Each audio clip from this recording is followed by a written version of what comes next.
యేసు దేవుడిచ్చాడు. That is the holy Bible. అది వద్దని చెప్పడానికి ఎవడు?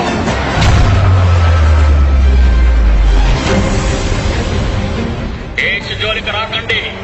మరలా చెప్తున్నాడు సమాజానికి, ప్రపంచానికి, ప్రపంచంలో నెత్తన వీక్షిస్తున్న ప్రజలారా, యేసు జోలికి వచ్చేవాడు మీ దేశంలో ఎవడైనా ఉంటే వాడిని ఈడ్చుకురండి.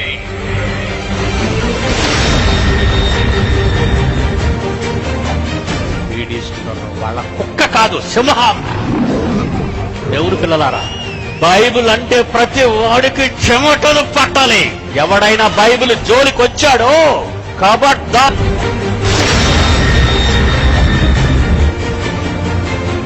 కత్తి పదునెత్తుంది. పదును వచ్చాడా ప్రపంచానికి ఓడించి అప్పగిస్తాను. బాహాటంగా ఓడించి ప్రపంచానికి బాహాటంగా అప్పగిస్తాను. ఎవడు దొరుకుతాడని చూస్తున్నాను. ఎవడు వీడు? వాడే జయశాలి. వెండులో ఎవడికైనా ఒడుగు పుట్టిస్తాడు.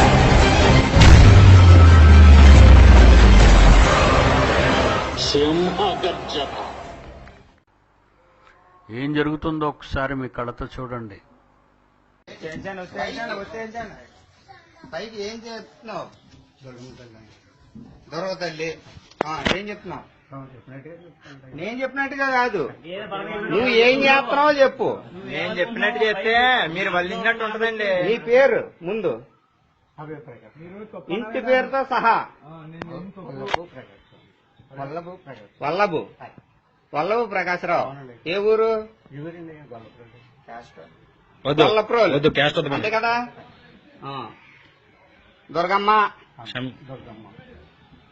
నీ భక్తుల దగ్గరకు వచ్చి మా మతంలో మారమని చెప్పాను కాబట్టి నేను చేసింది తప్పు.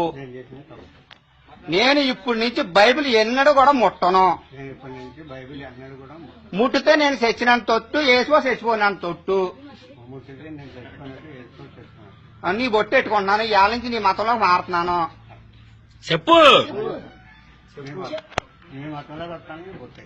పెట్టుకో. వీడియో తీస్తున్నా.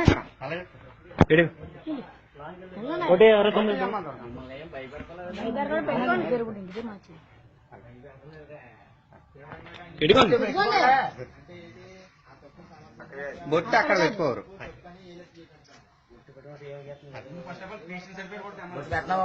బొట్టు పెట్టు. బాగున్నాయి. బొట్టు పెట్టు. పై బొట్లు సరిపోయింది. ఈసారి ఆ ప్లేట్ అతని చేతిలో పెట్టండి. నటించినాకే బయట తీసాం. సెంటర్ కంప్లైంట్ అలాగే ఇస్తున్నాం. మరి బయటకెళ్ళి ఎవడా?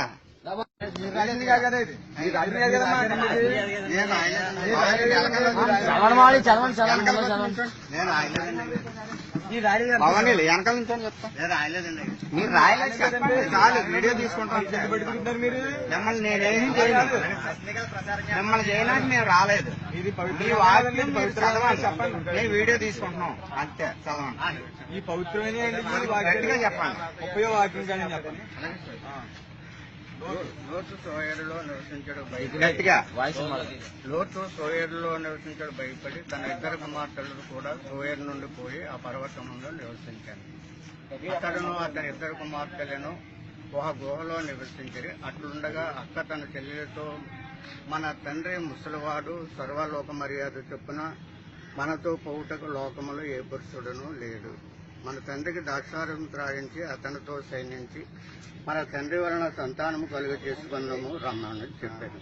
ఆ రాత్రి వారు తమ తండ్రికి ద్రాక్షారసం త్రాగించిన తర్వాత అతని పెద్ద కుమార్తె లోపలికి వెళ్లి తన తండ్రితో సైనించాను. కానీ ఆమె ఎప్పుడు సైనించానో ఎప్పుడు లేకపోయానో అతనికి తెలియదు.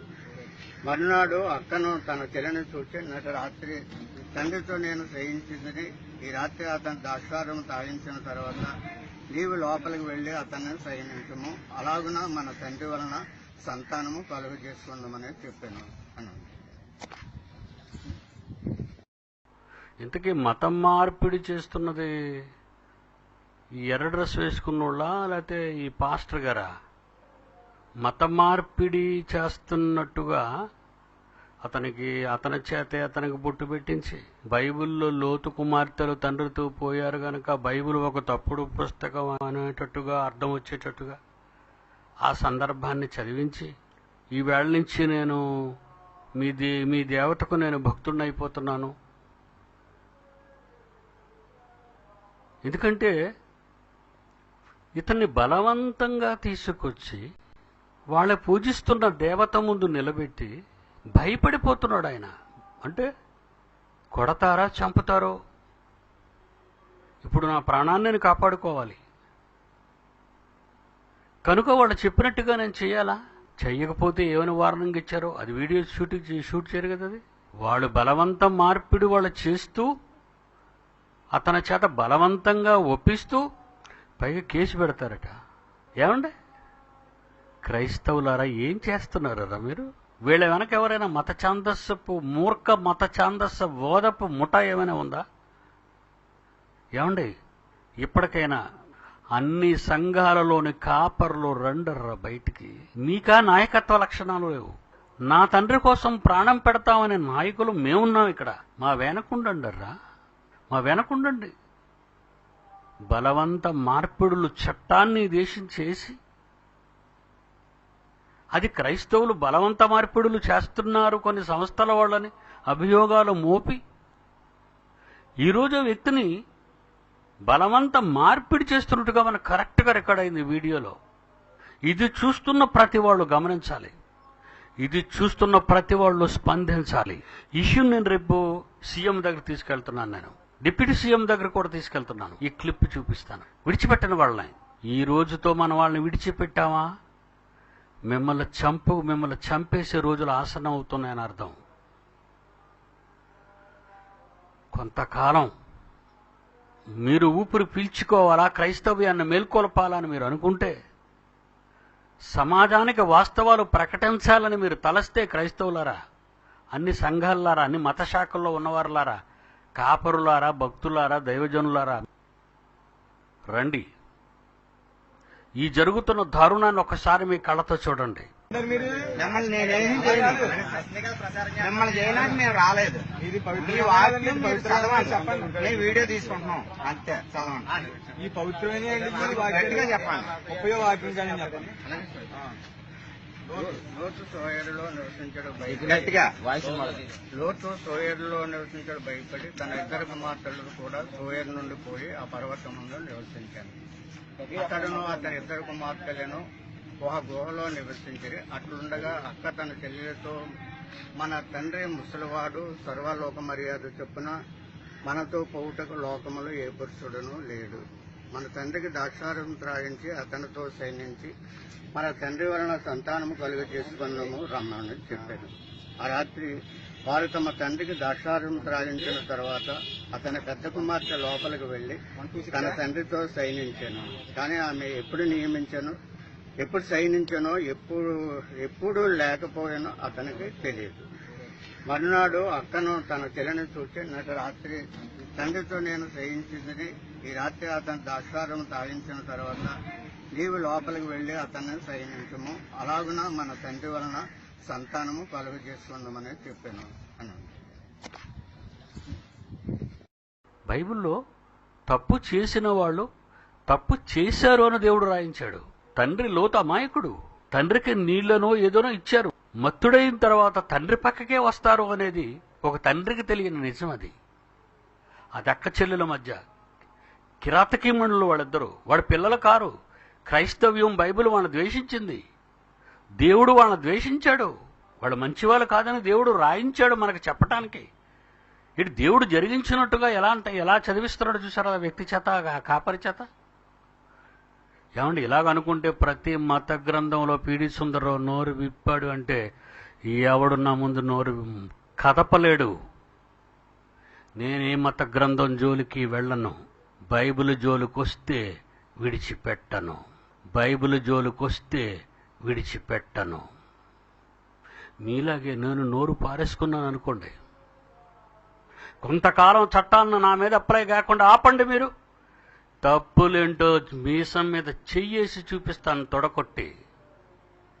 వద్దు, మనం ఉన్నది భారతదేశం, సమసమాజ స్థాపన కలిగిన దేశం, అందరూ ఒకరినొకరు ప్రేమించుకునే దేశం.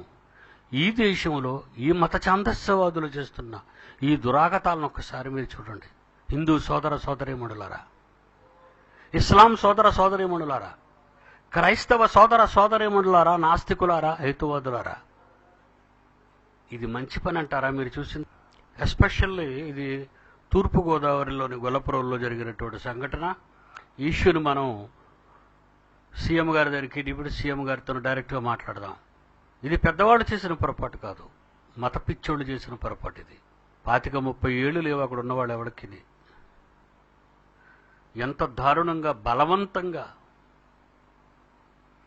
వాళ్ళు మత మార్పిడి చేస్తూ, మత మార్పిడి చేస్తున్నట్టుగా అతని మీద కంప్లైంట్ రాయిస్తూ బొట్టు పెట్టించి ఆయనకాయనే బొట్టు పెట్టుకునేటట్టు చేస్తున్నారు. ఉభయ గోదావరి జిల్లాలో ఉన్న క్రైస్తవ సంఘ కాపరులందరినీ ఒక త్రాటి మీదకు తీసుకురావాలి. ఉభయ గోదావరిలో ఉన్న principals and coordinators, all students of BOUI, including zonal deputy director of B Rajendra Babu, సంఘాలతో మీరు మాట్లాడాలి. సంఘ కాపరుల సమావేశాన్ని ఒకటి తయారు చేయండి. ముఖ్యమంత్రి గారికి మీ మనవిని స్థానికంగా ఉభయ గోదావరి జిల్లాలలో ఉన్న సంఘ కాపరులు ప్రకాశ్రావు గారికి జరిగిన ఘోరాన్ని చిత్రీకరించి, దారుణంగా అతన్ని అప్పటికే హింసించారేమో భయపడిపోతున్నాడు అలా చూసి పాప అమాయకుడు. బైబిల్ని అవమానపరుస్తూ చచ్చిపోవాలని యేసుని తృణీకరిస్తూ దారుణంగా మాట్లాడుతున్నారు. వాళ్ళ మాటలు చూడండి. క్రైస్తవులు చాలా మంచివాళ్ళు, ప్రేమ కలిగిన వాళ్ళు, శాంతిని కోరుకునేవాళ్ళు, దేశం కోసం దేవుణ్ణి అడిగే భక్తులు వాళ్ళంతా. వీళ్ళు రేగకుండా రగలకుండా ఉండాలి అంటే చట్టానికి వీళ్ళని అప్పగించక తప్పదు. ఒక్కసారి మనం చేసి చూపిస్తే వాళ్ళనే ఎవరి దేవుళ్లను వాళ్ళు పూజించుకుంటారు, ఎవరి మత విశ్వాసాలను వాళ్ళు నమ్ముకుంటూ పోతారు. అంతేగాని వేరొక దేవుని విమర్శించినా, వేరొకరి మనోభావాలను దెబ్బతీసినా ఈ చట్టం, ఈ రాజ్యాంగం ఊరుకోదనే సంగతి తెలుసు కూడా ఈ మత ఛందస్సువాదులు ఇంత క్రూరంగా ప్రవర్తించటానికి మరొకసారి అవకాశం ఇవ్వకుండా ఉండాలని ఉభయ గోదావరి జిల్లాలో ఉన్న సంఘ కాపురులందరికీ తెలియజేసుకుంటూ, all India true Christian council తరఫున, Bible open city India international తరఫున, దళిత హక్కుల దండోరా ఇంటర్నేషనల్ వారి తరఫున, all India true advocates association తరఫున మనం పోరాటాన్ని ప్రారంభించాలి. మర్చిపోకండి, వీళ్ళని మనం విడిచిపెట్టకూడదు. వాళ్ళకి దేవుని మీద భక్తి ఉంటే వాళ్ళ దేవుని మీద కుమ్మరించమనండి. కాదనొద్దు, మనం కాదనలేము, అడ్డకూడదు మనం. మీరు వెంటనే దీన్ని షేర్ చేయండి, ప్రతి క్రిస్టియన్ ఆర్గనైజేషన్కి షేర్ చేయండి. క్రైస్తవ సంఘాలకు, క్రైస్తవ సంఘ కాపర్లకు, ఆర్గనైజేషన్స్కు, సంస్థలకు దీన్ని షేర్ చేయండి, చూపించండి వాళ్ళందరికీ. చూడాలి ఈ ప్రపంచంలో ఎవరు ఊరుకున్న పిడి సుందర్రావు